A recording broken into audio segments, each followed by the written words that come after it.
Uyg'ur yozuvchisi Yasinjon Sodiq Cho'g'lonining Jallod Xenim nomli tarixiy romani. Bu roman Belqut shirkatida ovozga ilinib, Belqut to'g'rida anlatildi. Bu kitobimni mehribon onamga, kuyimchan ayolimga va barliq suyimlik xonim qizlarga ehtirom bilan bag'ishlayman. Yasinjon Sodiq Cho'g'lon. 1-bob. Shoh qilichi qonsirg'i. Milodiya 1666-yili Tomuz oylari. Chin kutish. Quyosh kuydirgich nurlarini go'yo mo'shu zaminga chechayotgandek yer jahon to'nurdek qizib ketgan edi. Suvsiz cho'lning ko'z yetim doirasida sarob ko'l suyidek zohir bo'lib, aynakdek jula olmadi. Tosh dangallar go'sh qo'yis kavob bo'g'idek qizib ketgan edi. Bahor yomg'irida ko'kargan qo'mush, yantoq, qamg'oq, ozg'in, chakandalar Tomuzning kuyuk oftida sarg'ayib qurishga boshlagan edi. Qip-qizil yulg'un chechaklari xuddi kuyayotgandek qizg'ush yolqin chachatdi. Zamindan ko'tarilgan issiq shamol odamning nafsini bo'g'atdi. Bayni o'lim vahimasidek mudhish timtoslikqa cho'mgan bu soyning jimjitligini yiroqdan anglangan puch qo'ldirmaning yaqinlik jaranlashlari o'zvatdi. Shu hamon yulg'un soyisida zaminning haroratiga bardoshlik berolmay, goh oldi o'ng futi bilan orqa so'l futini ko'tarib olib, oldi so'l futi bilan orqa o'ng futini yer dastlab, goh oldi so'l futi bilan orqa o'ng futini ko'tarib olib, oldi o'ng futi bilan orqa so'l futini yer dastlab turgan patmuchoq kaslanchilar cho'chishkinicha bo'g'im qasroqliq quyruqlarini tik ko'tarishkinicha yer beg'irlab qechishga boshladi. Qumushlarning soyasidan mökünüp yatgan to'rg'aylar porrida uchib, yana bir qumushliqdagi yo'lg'illarning orasiga sho'ng'idi. Ikkidan xil ot ketilgan 5 mapa ostona tarafga qarab ketyapti. Bomdod vaqti bilan Yangisar qal'asidan yo'lga chiqqan bu otlar texi yerib qolmagan bo'lsin. Soyning otashlik haroratiga bardoshlik berolmay, ezilib qo'shib tortadi. Atlarning bu yo'llarga, egar jabduqlarga mapining o'qiga esib qo'yilgan mis qo'ng'iroqlarni atlarning miyamishiga moslashib jonsiz jaranglaydi. Belqut mapining shodlik yo'g'on chaqlari go'yo bu soydan, cho'l optifidan zorlangandek nolalik g'iljanlaydi. Maplarning oldida jadi org'amoqqa mingan. Dobulg'i sobit kiyib, yeniga qilich, bo'yniga o'qiya osgan yo'l boshlovchi sarkardimi. Mapiga yo'linib, futlarini sangiltib o'tirgan mapkashlarmi? Va maplarning kaynidan qo'riqdab mangan, dobulg'i sobit kiyib, jang qurollari bilan to'liq qurollangan 50 ga yaqin otliq sarvozlarmi yo'lib tashlayotgan giyohdek so'lishib qolgan edi. Mapining xubbi shakllik soyibini ko'k maxmal bilan qoplangan bo'lib, cho'risiga ta'tillardan jiyak tutilib, ranglik cho'cha chirtaklar bilan bezalgan edi. Soyvanning oldi va o'ng so'l ikki yenidan bosh botqudek cho'nliqda ko'znak etilib, oltin rang qavar parda tortilgan edi. Bu ko'znaklardan mapida o'ltirg'uvchilar ham sirtni kuzatish, ham havo o'tkazish, shamoldash uchun foydalanadi. Kitobda maplarning ikki yon tarafidagi havodinning pardalari ayirib etilgan edi. Sarkarda, hay sarkarda! Boshidagi mapidan anglangan ayol kishining zil ovozi mapkashning mövdishiga hech qanday ta'sir yetkazmagan bo'lsin. Lekin oldida yo'l boshlab ketib bo'lgan sarkardan cho'chdi. U chaqmoq tezligida qaddini rostladi. O'ng qo'li yeniga esib olgan qilichning sepiga, so'l qo'li otning cho'lvuriga yugurdi. Toy cheg'idan tortib ko'ngil qo'yib ko'ndirilgan. Hozirgacha bir qancha qitimliq janglarga qatnashgan Jada Oyg'ir cho'lvurning yengil silkinishidan chippida to'xtadi. Sarkarda burkutningdek o'tkir ko'zlari bilan atrofga chaqqonlik bilan tashchi nazar tashlagandan keyin otning beshini map tarafga burdi, mapidan bir qadam nari to'xtab, beshini tovan solib turib so'radi. "Labbay qanoat xanim." Soyvanning havodindan yuzini hali ham ro'mol bilan yerim yugib olgan 30 necha yoshlardagi juvonning to'jiklab qo'ygan o'smisi singib ishgan qiyoqdek qishi. sürme sürülgen qayrimi kirpiklik Shahlo ko'zlari ko'rindi. Salqinroq joy tepib, usuzliq ishkash birdam shamoldisak bo'ladi. Xo'sh, Og'uchxonim. Sarkarda qo'lni peshonasiga soyvan qilib, oldi tarafga nazar tashladi, yana beshini to'van silib turib javob berdi. Oldimiz tarafda dal-daraxtlar ko'ringan turdi. Shu yerga berib salqinsa qandoq bo'lar? Mayli, dedi Og'uchxon. Malikaning mabsiga qarab baqsalar, usab qoldimiki? Xo'sh. Sarkarda etining beshini ikkinchi mapiga burdi va avodindan mapi ichiga nazar tashladi. Malika shirin sut uyqusiga ketgan edi. Uşaq o'rilgan ko'kili chochlari yo'lda o'qib kelgan kitobning ochiq batlarida yeyilib yotadi. Malikaning ikki kiyinizigimi birining sag'risiga bir beshini qo'yib, mapining oyoq tarafida uxlab qolishgan edi. Sarkarda boshdagi mapining qishig'i kelib javob berdi. Og'uchxonimga ma'lum bo'lg'ay. Malika Mahliyo xonim uxlab qopti. Uyg'otishga petnamadi. Mapi ichidan sado chiqmadi.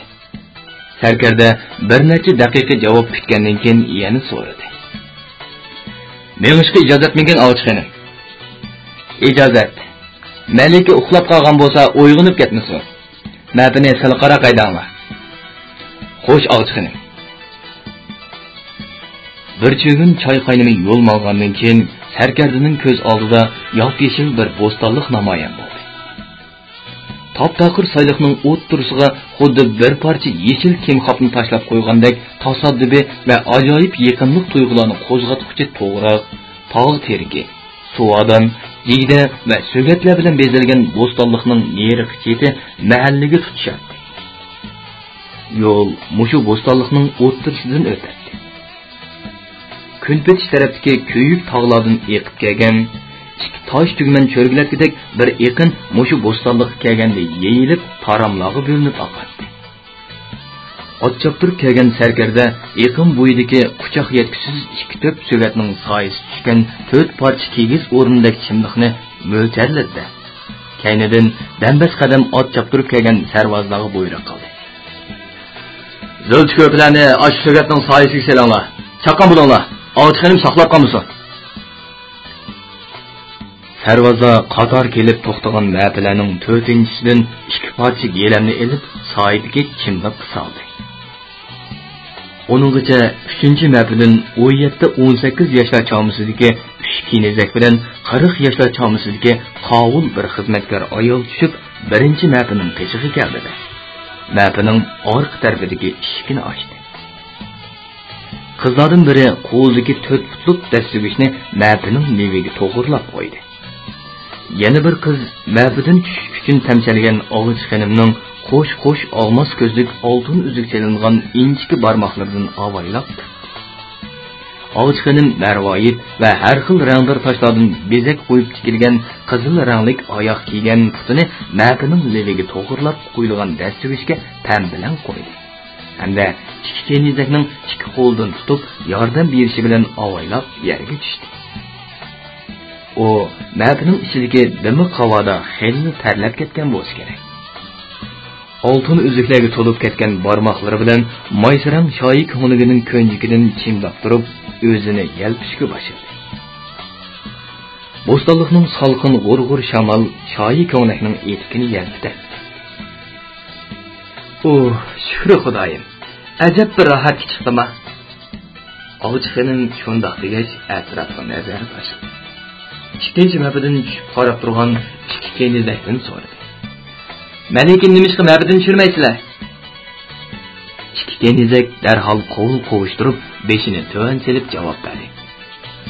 "Malika tegicha uyg'onmadi, Og'uchxonim." "Uyg'otinglar, tagidab birdam o'ynab olsin. Yana uxlab oldi texi." Og'uchxonim endi yenidagi kenizaklarga qaradi. "Xolilaroq bir joyga boshlanglar." Bir kenizak oldida yo'l boshlab, ikki kenizak Og'uchxonim yiqilib tushsa, hozirli yo'l olishga tayyor turgan holatda ikki yenida mengib, hojat qildirish uchun qo'yiq o'rmonlikning ortig'iga kirib ketdi. xizmatkor ayol Og'ich xonimning mabsidan ikki ta'tilla ko'rpini oldida darvoza sog'in zilchining to'r tarafiga qo'shlab soldi. Ondan mabsidan yana ikki pay yostiqni elib Og'ich xonimning yo'linib o'tirish uchun ko'rpining ustiga avaylab joylashtirdi. Onungacha sarvoza 4-chi mabsidan sovuq saqlash uchun bo'yi bedilar bilan mahkam cho'mkalgan qo'g'in tavus, to'g'ash alochilarni sopol ko'mizakdagi qaytiq, mis ko'mizaklardagi har xil sharbat murabbolarni, qatlama, go'shnon, sovuq go'shlarni akilib dasturxonga tizdi. Og'ich xonim kenizaklar mis obtuvada quyib bergan suvda qo'lining uchini, xeni qo'ygan tirnoqlarini degidek chayqirdi. Dasturxonda o'tirish uchun bir qadam chamdobla baroqsan o'sgan ikkitib so'gatga aylanib qaradi. So'gatlardan biri yo'g'inib, po'rlishib ketgan bo'lib, po'ri to'kilib ketganlikdan qorni echilib, odam potqudek qavoq bo'lib qolgan edi. Yana bir tip so'gatning odam bo'yi bilan tang yerida odam beshidek bir qadim mushtumdek cho'nglikda bir necha po'qiqi sandalab turardi. So'gatning shoxlariga qog'i qo'zg'illar o'sag'an bo'lib, nima sababdandir birovlar esib qo'ygan qapoqlar salkin cho'l shamilda tinimsiz po'lanlab turardi. Shundaqla qaragan kishiga bu qapoqlar xuddi 2-3 yoshlik bolalarning bo'ynidan esib qo'ygandek vahimlik tuyg'u beradi. "Anam-ey!" dedi Og'ich xonim o'diqqan holda. "Odamning tili aymangidek so'gatgan-ku bu. Dasturxonni darhol boshqa yerga o'tganlar." "Bu so'gatlarning soyisi belanti Og'ich xonim," dedi sarkarda beshini tuvan serib. "Olvosda o'zidek bu yerda qandoqmi xotirjam aramog'ili bo'lsin, darhol yotganlar," dedi Og'ich xonim qat'iylik bilan qo'lini silkib. "Qeri so'gatlarga bo'libmi mushundoq cho'ldagi po'rilishib ketgan qorni yo'q so'gatlarga olvosda o'lib oldi. Bunda xoli emas joyda aramasak, olvosi cheplayammisin yana. So'gatning soyisiga chidimsizlar, sarvozlar bilan o'zlari aramasizlar." Zilcha, ko'pa, dasturxonlar qo'l-qo'lcha yetkeldi. "Toshqon, ana qochdi, aka o'qiyani idam bo'l." Endi 10 yoshga kirgan Malikaning kapsizlik bilan cho'qon silishi Og'ich xonimning diqqatini bo'ldi. Malikaning yenidagi kenizak yugurib berib, mafidan chaqqong'ini bir o'qiya bilan liq o'qqachilangan zar yiplar bilan kashlangan o'qtanni akeldi. Og'ich xonim Malikaning kapsizligini yoqtirmagan holda toqatsizlanib baqirdi. "Malika, ay muhtaram xonim, kaslar, sakrab yumay, muzda sharbatdan bir o'tlam ichivasizlar. Issiq o'tib qolmasin yana." "Usumidim, sal turib ichima." Malika javoban shundoq dedi-da, o'qtandan bir tal o'qni elib, yoning girichiga batliginicha to'shqon qechib ketgan to'g'roqlikqa yugurdi. Uning beldagi oltin to'qliq kamirga esib olgan 2 g'irish uzunlikdagi xanjari tinimsiz pullanlab turardi. Xanjarning ko'mish g'ilifi qo'yilgan javhir ko'zlar quyosh nurida yaltiraydi. Malikaning kaynidan ustab oldin ketgan ichki kenizligi bilan 10 necha sarvozmi jenining berichi yugurishdi. "Attigandan beri harvida medirlamay o'ltirib, zerkib ketgan o'xshaydi u," dedi Og'ich xonim Malikaning sho'xligidan suyungan holda va neriroq turgan sarkardaga buyruq qildi. "Sarkarda, sizlar berib Malikani qaytirib kelsizlar. Shuncha uzun yo'lni tinch amon besib keldik. Hamda ostonning bo'sig'isiga kelib qolganda biror peshkanlikka yo'liqib qolmayli yana." "Xo'sh, Og'ich xonim. Ostoniga chaparman mangdirvasizlar. Xon oliylarga kelganligimizni xabar berib atgan." "Xo'sh, Og'ich xonim." Sarkarda 10 sarvozni usti mahkam cho'mkalgan 5-chi mafidan neri bo'lmaslikka topadi. Chunki bu mafida Turfonning noib amiri Said Boboxonning akisi Xoqon Abdullohxon avatgan shohona sovg'a salomlari bor edi. Qolgan sarvozlarni Og'ich xonimdan 40-50 qadam nerida cho'rgiltib kuzatib turg'izdi. Ikki sarvozni agashtirib Malikaning kaynidan o'rmonlikqa kirib ketdi. Xizmatkor ayol sopol ko'mizakdagi qetiqdan oltin jamg'a 5-6 qo'shiq bo'lib, ustiga novat chirnisini qo'yib, qo'shiq bilan qo'ydi. Ondan maxsus ovuch xinim bilan malikaga atab elib olgan sopol ko'zidagi muzdek buloq suyidan to'kib do'q qildi-da. Oltin jomni ovuch xinimga ikki qo'llab tutdi. Usuliq ichivasa ovuch xinim. Ovuch xinim oltin jomni qo'liga oldi-da, atrofidagi kuzatib turayotgan sarvozlarning boshqa tarafga qarab turishganini ko'rib, yuziga yerim tortib olgan heli-hela cho'mbelni elib-berdi. O'ymoqdek kichik, chilondek qizil lavlarini oltin jomga tekkizib, muzdek dog'ni asta simirdi. Shu asnoda ikki kenizak to'z piydak yasalgan yelpigish bilan ovuch xinimni ikki tarafdan asta yelpishga boshladi.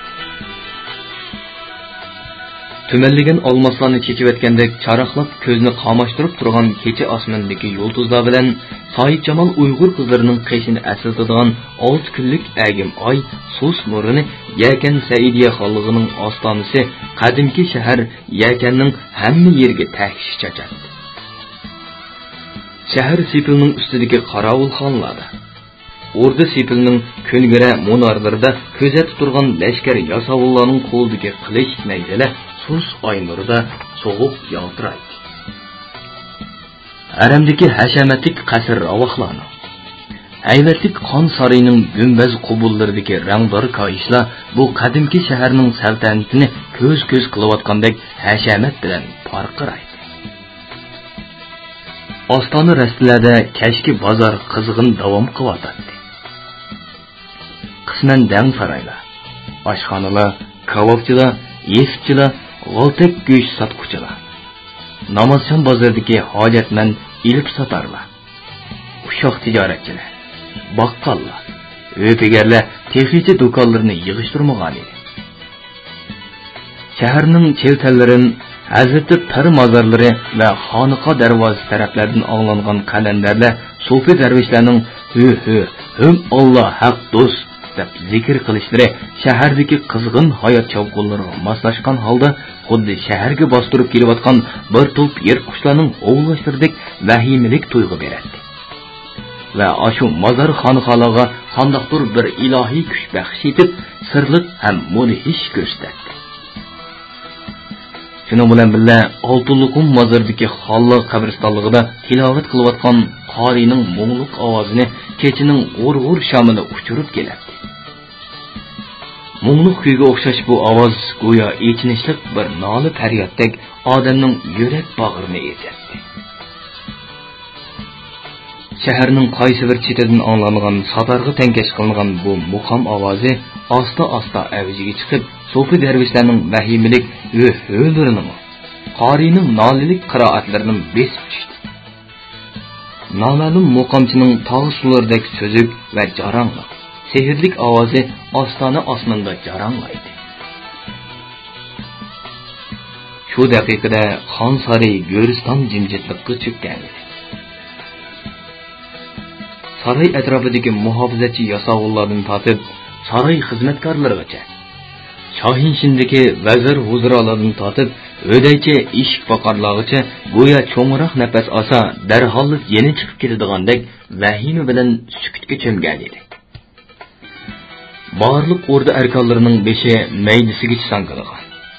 Ko'zlari putining uchiga tikilgan bo'lib, Shohinshinning naqshlik tom to'rislariga esilgan ko'mish shamdonlardagi yulduzlardek yenib ketgan shamlarning yo'riqida chiroylardagi yo'shirolmagan vahimalik ifodak manaman deb ko'rinib turadi. To'rdagi uchkaz egizlikda marmardan yasalgan 9 poylik choq supsining ustidagi cho'g'dak xotan gelimining ustiga o'rnatilgan. Tutqush va qubbullari qo'yma oltindan yasalib, har xil rangdagi olmos, yoqut, qoshtachidan ko'z qo'yib bezalgan hashamatlik taxtda davlat pana Sulton Abdullohxon g'azablik alpozda saltanat bilan o'ltiradi. Uning cho'ng-cho'ng so'rlik qo'y ko'zlari tövandagi o'rda arkonlarga go'monxorlik bilan tikilgan edi. Shohinshin ichida qattiq iztirobda qolgan cho'ng kichik amirlarning vahima ilkidagi pushuldab tinishlari va yuraklarining ansiz so'qishlaridan boshqa hech qanday shapi anglanmaydi.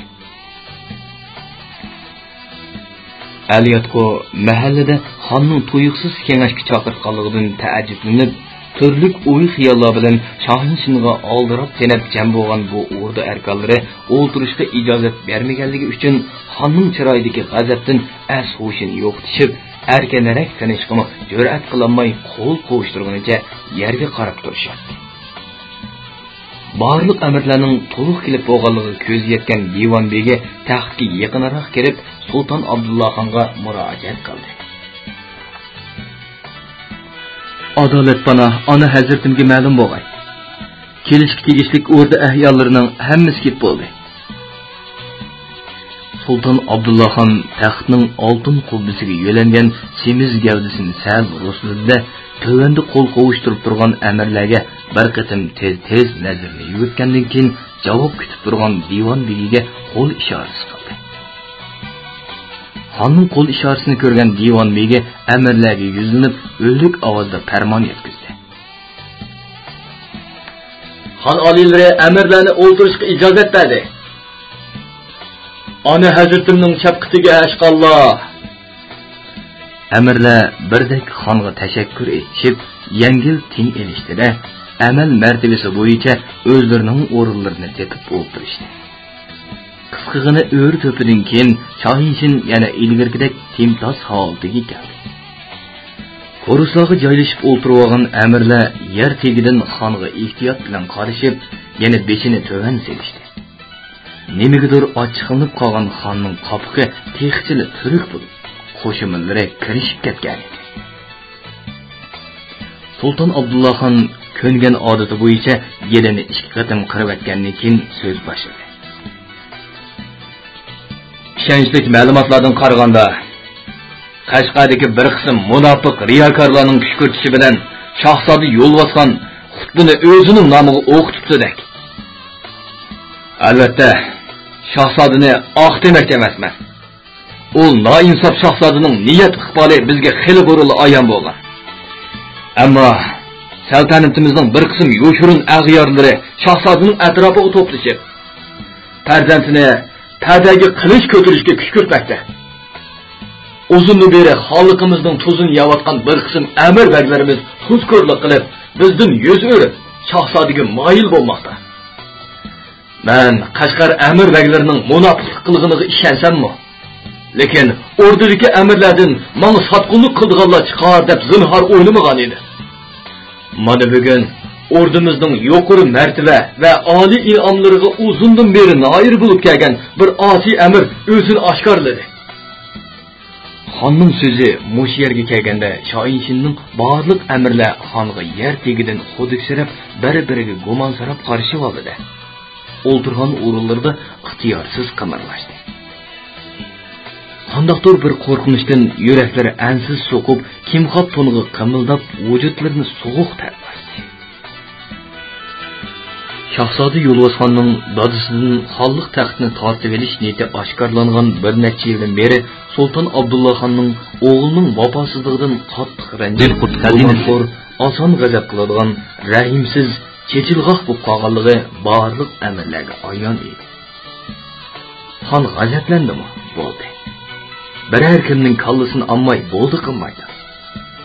Ah, tavba. Bugun qaysi sho'r pechani amirning ajli to'shgan ekan? Xon oliylarining ko'ngliga o'zing insof tavfiq bergaysan. Sulton Abdullohxon vahimidan ko'rpidek to'gilib ketgan amirlarga sovuq nazar tashlab gapini davomlashtirdi.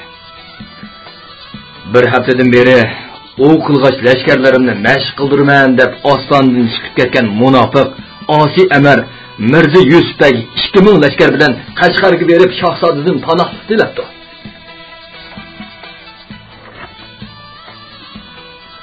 Bu yangi shum xabardan amdili xabar topgan amirlarning kimxob baqasam to'llog'i o'ralgan gavdalari yana qaytadan qimirlashga boshladi.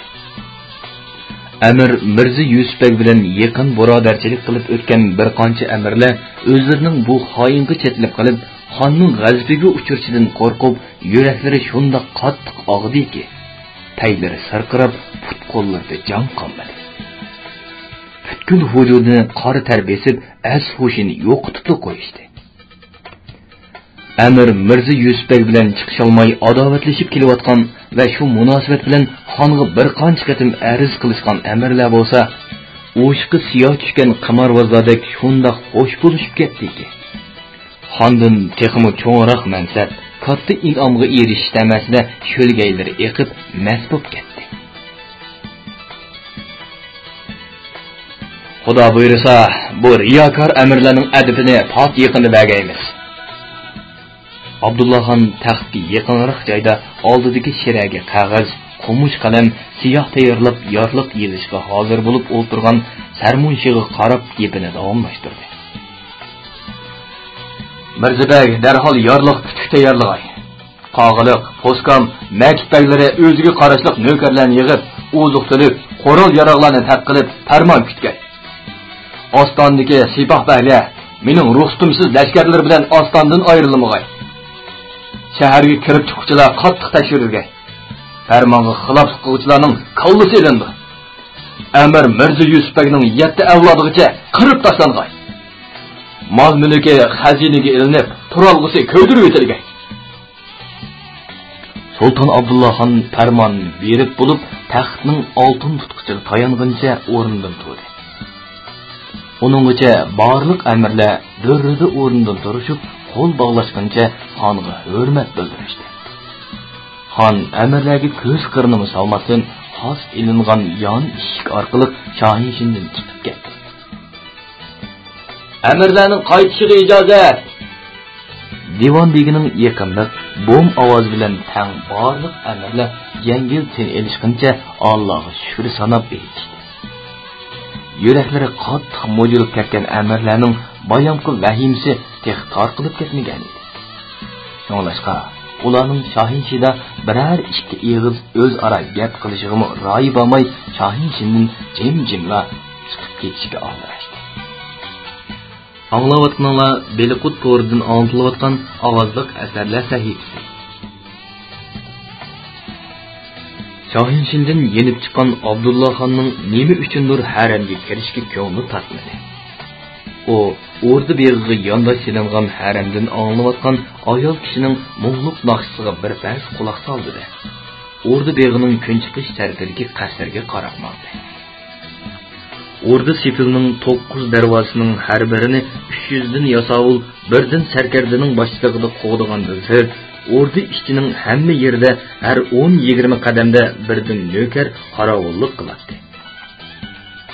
Sultan Abdullah xonning kelayotganligini ko'rgan nökarlar qaddini roslab xonga hurmat bildirishdi.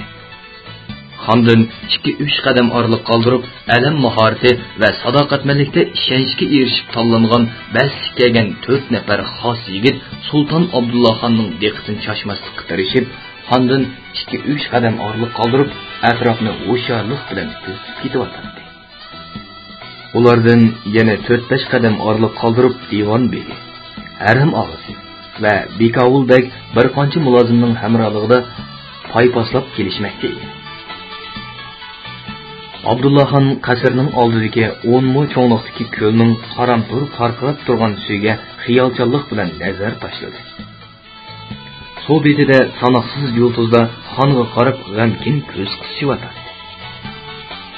Bu manzara xonning dilxastaligini texmi bak oshiribdi. Lolizor Raboh deb atalgan bu qasr xonning tomuz faslida orom oladigan, bazni uyushtirib ko'ngil ochadigan so'rini bo'lib, bir mo kagdek doiradagi marmar supining to'r tarafiga gelam o'rnidek cho'nglikda shoh supi chiqarilib, orqasi va ikki yeni yog'och salasullar bilan to'silib, usti mihrob shaklida guldor naqshlar chiqarib yepilgan. Shoh supining ustiga o'tqoshdek qizil zilcha, qat-qat ta'tillar ko'rpa va yo'linib o'tirish uchun tay yostiqlar tashlab qo'yilgan edi. Marmar supining qolgan yerga gelamlar silinib, cho'rgiltib yekandazlar joylashtirilgan edi. Qasrning to'rt atrofi xorat va me'morlarning ko'ngil qo'yib loyihalashi bilan olti burjaklik, usti qubba shakllik tol barangi yasalgan bo'lib, o'rda bog'vanlarining ko'ngil qo'yib tarbish qilib o'stirishi bilan butkul xonliq tavasida bor uzum xillardan bir ko'takdan selib to'jiplab barangi ilingan edi. Özüm talla butkul barangni to'liq cho'mkagan edi. Yog'ochchilik, me'morchilik va bog'bonchilik san'ati birga birlashtirilgan bu tol barangliq so'rin har qanday kishining zavqini xazinasi.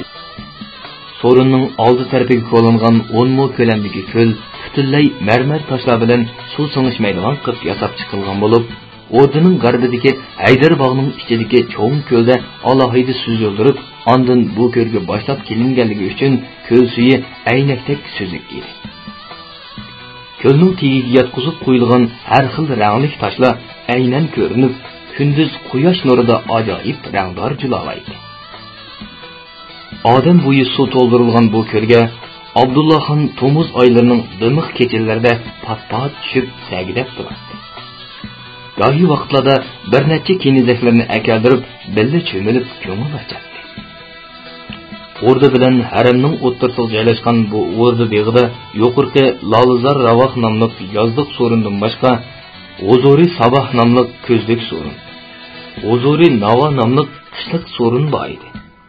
Bahor va ko'z fasllik so'rinlar bayni katta qasrlarning shaklida yasalib, to'rislari har xil rangdor gul nusxalari bilan hashamatlik yepilgan bo'lib, qasrning ichida turib, atrofning manzarasini bemalol ko'rish uchun 4 temaga har xil shakl chiqarilib to'qilgan yog'och panjara o'rnatilgan. Sovuqdan, shamoldan dozlanish uchun panjaraning ich tarafiga aynak o'rnatilgan edi.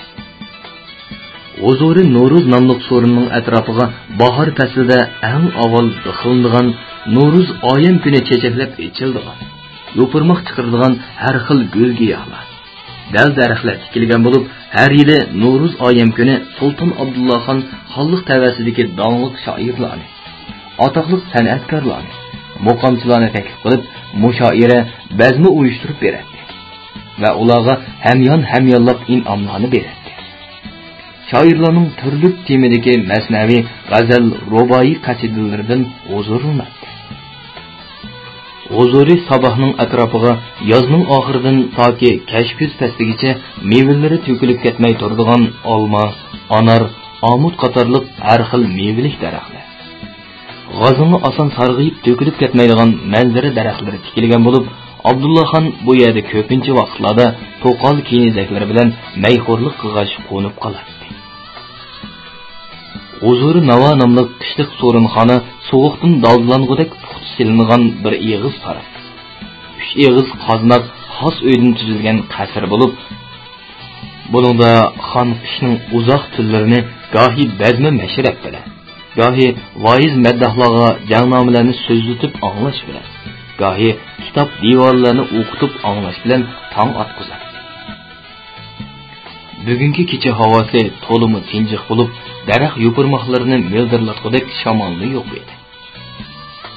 Bog'dagi tomuzg'larning chaldirlashlarini, poqlarning ko'kirishlarini hisob qilmaganda Lolizor Ravoqning atrofi Go'riston jimjitligiga cho'kkan edi. Ko'lga bir hazo qarab turgan Sulton Abdullohxon ko'l suvida yuyinib bir oz sagidemoqchi bo'ldi-da. Shahona to'n sarpoyillarini yeyishga boshladi. Butda qetib turgan ikki nökar xonning yeyishilmoqchi bo'lganligini ko'rib, darhol yordamlashdi. Tambaldan boshqa kiyimlarini sevib tashlagan xon marmar tashloq orqali ko'lga asta-asta kirishga boshladi. Qo'yuq dal-daraxtlar bilan qo'shilgan ko'l suvi xeyli salqin edi. Sulton Abdullohxon ko'l suviga bir qancha qatim cho'milgandan keyin nökarlari tashlab bergan Pariyor harvoning chaqidek yo'g'onliqdagi to'lumning o'ttirsiga kirib, o'ngdisiga yotdi.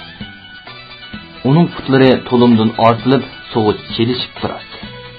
U qo'li bilan suvni chayqag'ach asta-asta xiyolga ketdi. Parchalanib, teriqdek kechilib ketgan iyakan Saidiya xonligini jannat makon Pardu Bo'zurikim Sulton Abdurahim xonning vasiyati va duolarining barakati bilan qaytadan birlashtirib, ulug' baboi bo'zuriklarim Sulton Saidxon va Sulton Abdurishxonlarning zamonasidagi katta saltanatini asliga keltirdi. Garchi qo'shni ellar bilan bo'lgan ushshoq yig'iliqlar bo'lib turgan bo'lsa-mu, lekin har qatimda g'alaba nusrat biz tarafda bo'ldi. Ikki jihatda anchikim nizorlar va qirg'iz beglarining parokandichiliklarini hisob qilmaganda, al-raiyat tinch xotirjamlikka erishdi. Endi eli taraflarga besib kirgan Jo'ng'ar oqso'nliklarining qo'shinini qo'g'lab chiqarib, Qumul, Turpon taraflaridagi avomni xotirjamlikka erishtirsam, barliq armonlarim amalga oshgan bo'ladi. Xudo menga o'g'il bergan bilan insof diyonatini, axloq fazilatini aytdi. Shahzoda Yo'lbosxonning xonliq taxtga ko'z tikayotganligiga 3 yil bo'ldi. U bu niyatidan yenish tugul, menga saltanatga qarshi lashkar jug'layotdi. O'rtadagi bir qism riyokor amirlar bilan xufiyona til berishtiryotdi. O'ttiranchi shahzodam Nurdinxon alam mahoratiga mohir bo'lgan bilan Ziyoda Mahmadon va Sharafxo'r.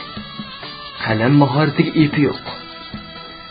Uning saltanatga varislik qilishiga ko'zim yetmaydi. Shahzoda Abdulmo'minxon bo'lsa, alam va qalam mahoratlarini puxta egillagan bo'lsa-mu. Lekin shahzodaning kichigi bo'lg'ashqa uni valiahd qilsam, ikki oksi hargiz qoyil bo'lmaydi. Balkim og'i inilar o'tirsida taxt mojarosi paydo bo'lib, saltanat urush molmonchiligida qilishim mumkin.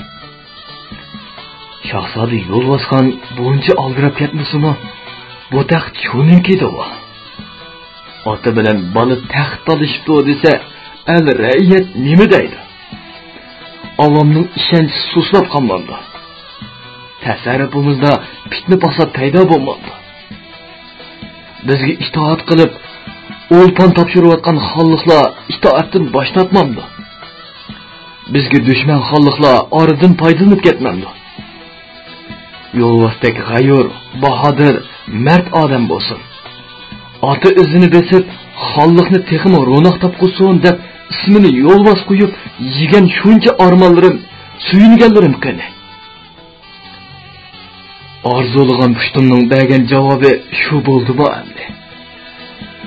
Sulton Abdullohxonning ko'z oldidan buningdan 3 yil avvalgi bir ish g'ilpol qilib o'tishga boshladi. Farg'ona Badaxshon yurishlarining nusrati va uyratlar bilan bo'lgan bir qancha qitimliq urushning g'alabasidan keyingi 3-4 yilda butkul xonliqda tinchlik, osoyishlik asliga kelib, xalqning turmushi xilil yaxshilanib qolgan edi. Sulton Abdullohxon mushundaq bir tinch sharoitda uzundan beri ko'ngliga putgan bo'lsa-mu, ichki dushmanlardan toza xotirjam bo'lolmaganligi uchun amalga oshirolmay kelayotgan haj tavob qilish orzusini yana esiga oldi-da, o'rda arkonlarining maslahatiga soldi.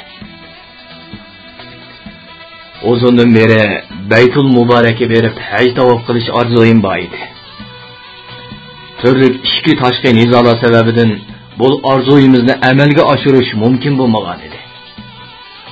Hala bugungi kun kelganda dushmanlarimiz bizga ko'z tikalmas bo'lib, al osoyishlikqa yuzlandi. Buni ol muqaddas muddaoyimizni amalga oshirishning yaxshi fursati deb qaradim. Bu vaqtda janobiy amirlarimdan biror maslahat anglab boqay degan umiddaman. Xonning maqsadini bilgan amirlar og'ziga tegmay qo'llaydiganligini bildirishdi. Ayni muddao shohimizning Baytul Muqaddasga berishi ajoyib katta savob ishdir. Ona hazratimning saltanat ishlaridan vaqtincha forig' bo'lib, bu savobli safarda riyozat chekishni niyat qilgan himmatiga ming tasanno.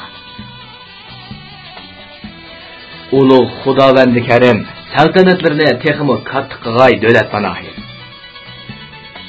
Sulton Abdullohxon shu kuni bir qancha amirlari bilan birga aytavob qilish safariga chiqishni qaror qilib, safar tayyorligini qilishni buyurdi. Xonning aytavob qilishiga ma'noligini anglagan yiroq yaqindan amir baglar nurg'un qimmatbaho so'g'u salomlarni akilib, xon bilan xo'shlashdi. Ikkinchi shahzoda Oqsuning noib amiri Nurdinxon, navrisi Xotanning noib amiri Abaydulloh sultonlarni aloyidan kelib, xonning safariga oq yo'lliq tiladi.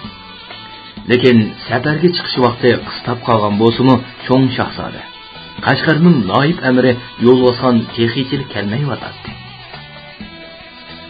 Sultan Abdullahxon belgilengan safarga chiqish vaqti to'shgan kuni o'g'li Yo'lbosxon bilan didor muloqotda bo'lib, xo'shlashilmaganligiga ko'ngli yerim bo'lgan holda Hindiston qarab mandi.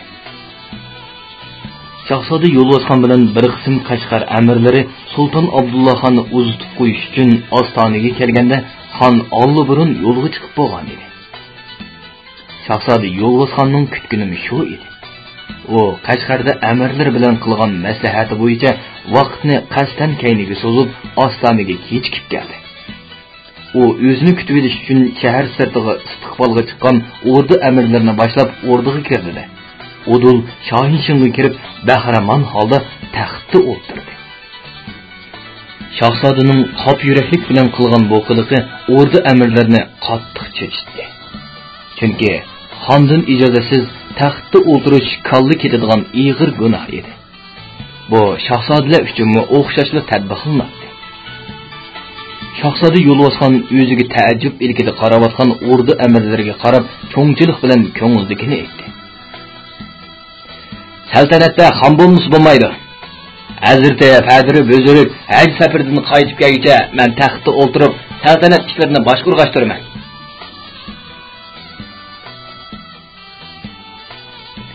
Ayni muda deb shahzodaning putiga yo'liqish qo'ydi. Qashqardan birga kelgan otaliqi xirqirob so'zdi. Shahzodam Ostonaga kelib bo'g'icha, muhtaram ona hazratim yo'lga chiqib bo'psiz. Bo'lmagan bo'lsa, qibligohimiz shahzodamni o'z qo'li bilan taxtda o'tirg'izib qo'yib, xotirjam hijratga borgan bo'ladi. Shundoq, shahzodam degan vali ahdidir deb so'z qotdi yana bir Qashqar amiri. Vali ahdining xon yo'q vaqtda taxtda o'tirib, saltanatga paspanah bo'lmag'i barhaqdir.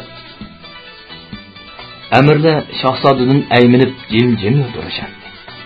Bu ishdan birer shumliqni sezgan ordu bosh mirzisi gumonlangan holda taxtda gidib o'tirgan shahzodaga murojaat qildi. Bu haqda xon oliylarining hech qanday farmoni yo'q edi-ku shahzoda. Ajibo sizlar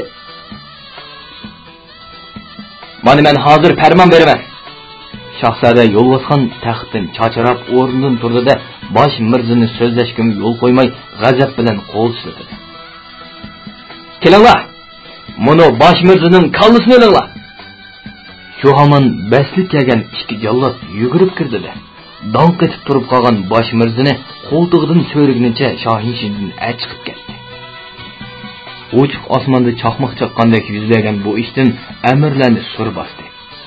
Vahimidan tillari kavvolashgan holda ketib kelishdi. Yana qaysi amirning gapi bor?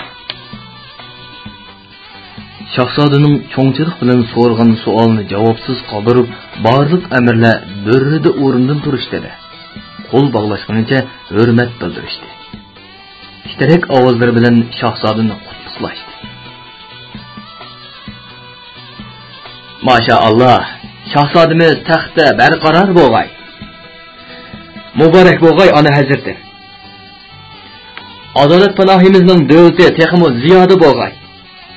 Shahzoda xos Allohga mansub bo'lgan ona hazratin adolat panoh degan so'zlardan mas bo'lib, bayamqi payildan bir oz yondi.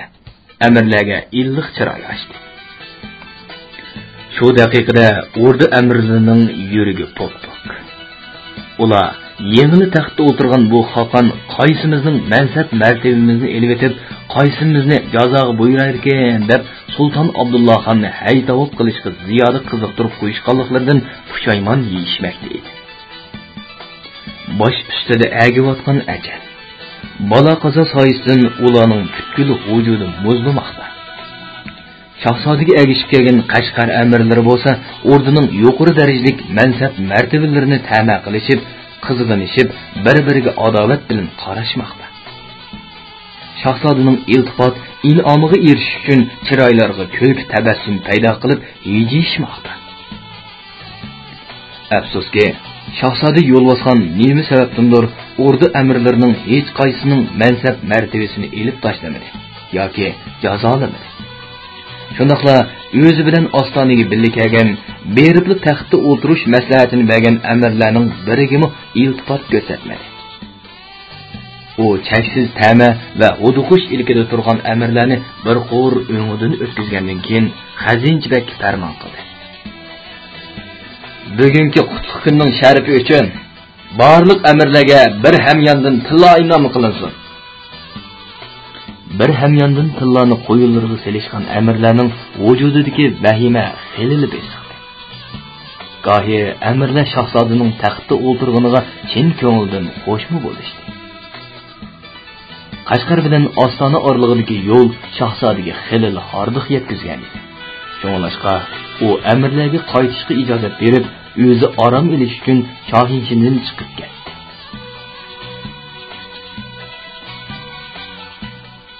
Beliqut şirketida ovozga ilinib, Beliqut to'g'rida anglatilayotgan Uyg'ur yozuvchisi Yosinjon Sodiq Cho'g'lonining Jallod Xonim nomli tarixiy romanini bugun mushargacha anglatdik. Davomini ertadagi anglitishimizda davomli qoldirdik. Beliqut xazinasi Uyg'ur xalqining urf-odat, nashr shaxs, ibodat, maqol tamsil, cho'chak, rivoyat qatorliq Uyg'ur madaniyat xazinasidagi bebaho go'rlar. Karton ilpa, qonun nizam, ishorat tili, tan tarbiya, fizika, ximiya qatorliq 600 dan ortiq kasbiy sohadagi Uyg'urcha, xanzucha, ingliz 3 xil til, 6 milliondan ortiq so'z, ovoz ham surat birgalashtirilgan kompyuter yumshoq detali. Bilmaganni Beliqutdan bil. Beliqut xazinasi